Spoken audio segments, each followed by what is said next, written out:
half pigeon. What's the purpose of half pigeon? The physical purpose of half pigeon is to get a nice stretch into your glutes, so your butt cheek. You're also going to get a stretch into the hip flexor on the opposite leg. So often we'll kind of come into a shape and we'll be making a shape, but we won't know why we're doing it, what the purpose of it is, what we're supposed to be feeling, where we're supposed to be feeling it. In half pigeon, the purpose of the posture is to get right into those meaty tissues of your butt cheek. You're supposed to be feeling it in your butt and the outside edge of your hip, not the inside line of your leg, which often many people do. You definitely shouldn't be feeling it in your knee or your ankle. It's a real grounding posture, but can create lots of energy depending on what intention you take to the posture on that particular day. But it will only do that if you're not sitting and struggling whilst you're in it. So for many of you, you'll be called into half pigeon or sleeping pigeon through downward facing dog. So we'll go into it that way. So you're in your downward facing dog, and you'll be asked to lift your right leg high and then take your right foot down to behind your left wrist and your right knee down behind your right wrist. And your shin will be square with the top of the mat, or will it? So that bit is really not that important. In fact, I don't want you to have your shin square with the top of the mat if that causes any sort of twisting or stress in your knee. You definitely don't want to be stressing your knee in this posture at all, and I'll give you some options after we've talked through the main posture of what to do if your knee is unhappy in half pigeon. You want your knee and your ankle to be in nice alignment with each other, and for most of us that means our shin is not square with the top of the mat. Maybe one side of our body it can be and the other side of the body it can't. It's all to do with the ball and socket joint in your hip, or a lot to do with that. So forget that cue altogether. What you are looking for is to take your, in this case, right knee all the way out. So away from the midline of your body. Don't want it here, you want it all the way out here. Once you've got there, start lifting up and sinking your weight down to your hips. So you're looking to get your groin and your hips moving in the direction of the earth. They don't have to get all the way down there. So I'll just shift so you can see a little bit better. In order to do that, you can walk that extended leg back a little bit, just coming onto the toes, extending back, walking it down. When you do that, you'll feel that you come into the hip flexor on that side. So you're feeling like your hips are really nice and heavy. There's no struggle in your neck and shoulders. The weight is all down in your butt, in your hips, moving in the direction of the earth. If you're a little bit more up here, which many of us are, then blocks can really help. But blocks can help even if you find this an easy pose to get into, because they can help you go a little bit deeper. So taking a block or a couple of books.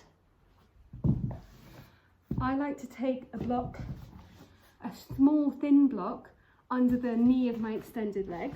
So I'm putting it under the left knee there, lifting my knee up, and then I take another block underneath the side that I'm working into, so on the right side this time. And again, sitting back onto the block. Now, if you find that that's just kind of blocking you or kind of stopping you from getting the real meaty stretch into your butt cheek, then take it away, but just like play with it if you've never tried before. So if you're feeling this more into the inside line of your thigh, come back up, even maybe roll onto that right hip a little bit and begin to bend that left knee up a little bit more. You're coming into relaxed animal, but you're still in that kind of slightly square, slightly angular shin at the top of the mat, and you're still stretching into that right side glute. Whichever version you've taken, so relaxed animal or sleeping swan, lift your heart, lift your chest, and then begin to decide whether to come down towards the earth. You don't have to get there. Everything that you do has got to be assisting stretch into the right side glutes. So if it feels good to start walking your forearms down towards the mat, that's great.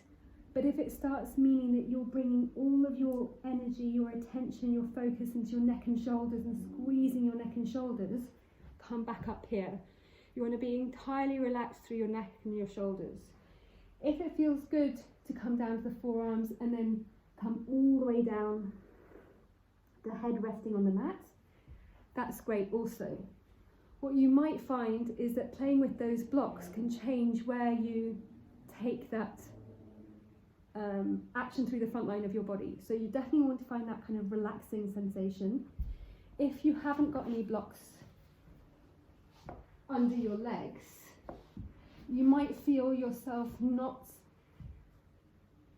fall in the direction of the earth through your neck and your shoulders quite so easily. So taking a block underneath your head could be a nice option, just underneath your forehead.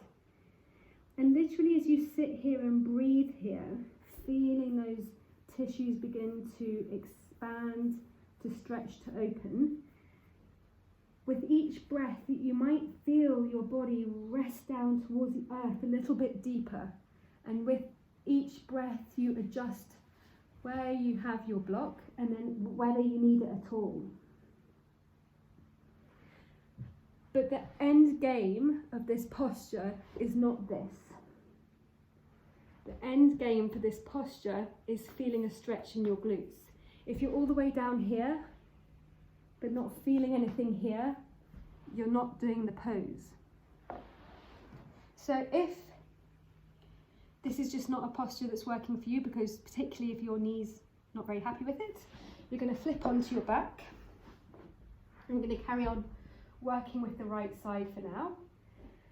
With your left knee down on the mat, you're going to take your right ankle over your left knee, creating a figure four. And this might be enough for you. You can walk that left ankle closer to you. So you're still looking for some sort of sensation in that right glute. Most of us will probably need to find a little deeper sensation. So you can lift the left foot up, and you can, as you draw your left knee towards your chest, you begin to feel a bit more of a stretch in this right side glute. Extending the left leg all the way to the ceiling might just feel really nice and open, and something that you want to work with today, or you can keep that knee bent. Clasping behind the back of your left thigh by taking your right arm through between your legs and the left arm round your left leg is another option. So this is a really nice kind on the knee option for you. When you're holding the posture in this way, the area of your body that you're working and you're feeling is your right side glute, but in order to drop deeper into it, it's the hinge joint in the front of your right hip. So don't think about your knee moving away from you. Think about your right hip joints just opening up, and it's like micro millimeters of sensation that you're looking to find that opening. That opening here will help you work into these tissues here. Worrying about this bit up here, you lose it all the way down here. So that's the action that you're looking for. If this is kind of good, it's kind of interesting, but you want to go a little bit deeper, you can take a twist. So I'm just going to move so you can see better. I'm still working on the right side, so I've got my right ankle over my left knee. I've drawn my left knee towards my chest, and then I'm going to keep my shoulders on the mat and drop my legs over towards the left. So I'm on the outside edge of my left leg, and the right foot has come down towards the mat. Now, whether this works for you will depend on the flexibility, or not flexibility, kind of the angle of your ankle joint. So some of you'll be like a little bit like this, and this just isn't such a happy place, or you need to put a block underneath your foot. Others, it'll sit nice and happily down on the ground. There's no right or wrong, just work with how your body wants to go. So if this twist is something that is working for you, you can draw that right foot closer towards your left armpit by drawing the left knee up towards the left armpit. Then you're resting both shoulders down on the mat. Your torso and your head can turn towards the ceiling, and you've got a really nice stretch in the right side glutes.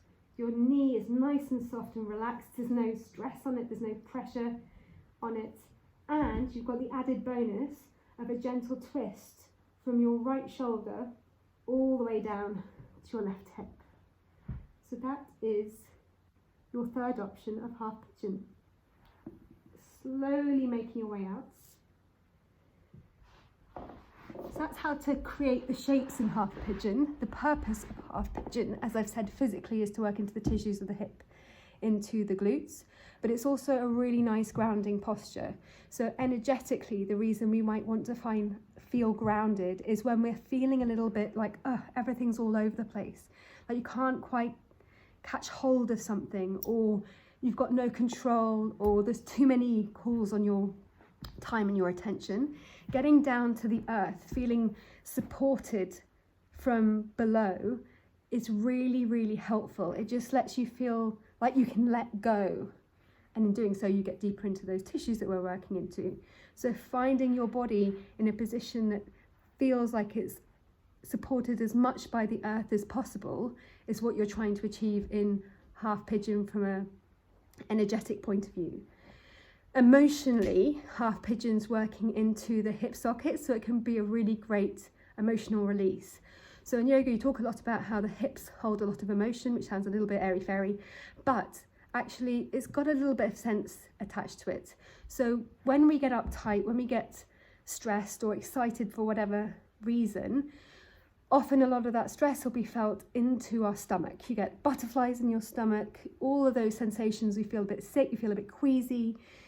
All of those tensions and sensations are being pulled into those tissues, into the hip socket, into the hip flexor, the psoas muscle that holds the upper body down to the, it comes from the lower back all the way down to the inside line of the knee. And it's like a cradle of muscle, like literally holding you together.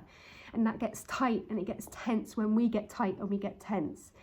Now with our upper bodies, we kind of feel it, register it, notice it, and as a result, we'll turn our head, roll our shoulders, we'll expand our arms, we'll create lots of shapes that kind of maybe release some of that tension. With our lower body, with our hips, we tend to not notice it or see it, feel it so easily, so we don't naturally create as many shapes to release that tension. So opening out those tissues, finding a little bit more space, easing out of the hips can have a bit of an emotional reaction, and it's just releasing the tension that's been built up for whatever reason over whatever length of time. So hopefully that's useful. Please send Rebecca or me any of your requests for questions that you might have about yoga or yoga postures and options that you might need. Okay, bye.